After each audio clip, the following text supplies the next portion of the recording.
ఈ అద్భుతమైన పొడి మనలో ఉన్న చెడు కొలెస్ట్రాల్ను తగ్గించి అధిక బరువును తగ్గించడానికి బాగా ఉపయోగపడుతుంది.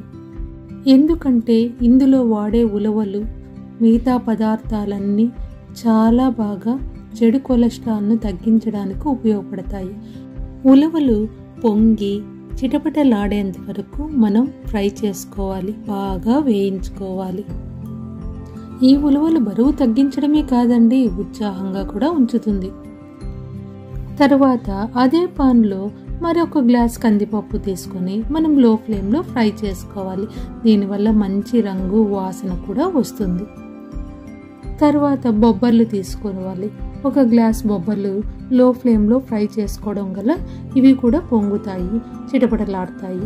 ఇవి రక్తంలో కొలెస్ట్రాల్ను బాగా తగ్గిస్తాయి.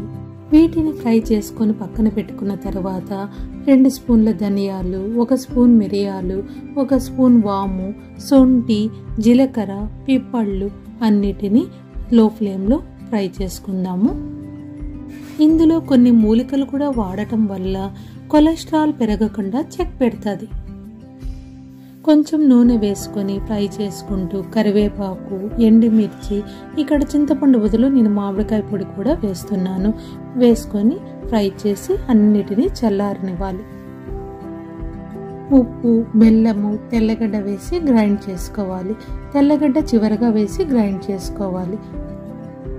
గ్రైండ్ అయిన ఈ పొడిని కొంచెం ఆయిల్ వేసి పోపు పెట్టుకుంటున్నాను. దానివల్ల ఇంకా రుచిగా కూడా అనిపిస్తుంది.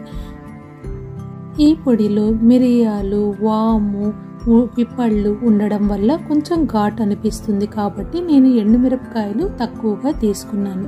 కారం ఎక్కువ కావాలనుకున్న వాళ్ళు ఎండుమిరపకాయలు ఎక్కువగా కూడా ఉపయోగించుకోవచ్చు. పూర్వం ఈ పొడిని అందరిలో ఖచ్చితంగా తయారు చేసుకునే వాళ్ళంట. ఈ పొడి చేసుకోవడం వల్ల చెడు కొలెస్ట్రాల్ అనే సమస్య వాళ్ళకు ఉండేది కాదంట. కాబట్టి మనందరం తప్పకుండా ప్రతిరోజు భోజనంలో 1 స్పూన్ పొడిని తీసుకుందాము.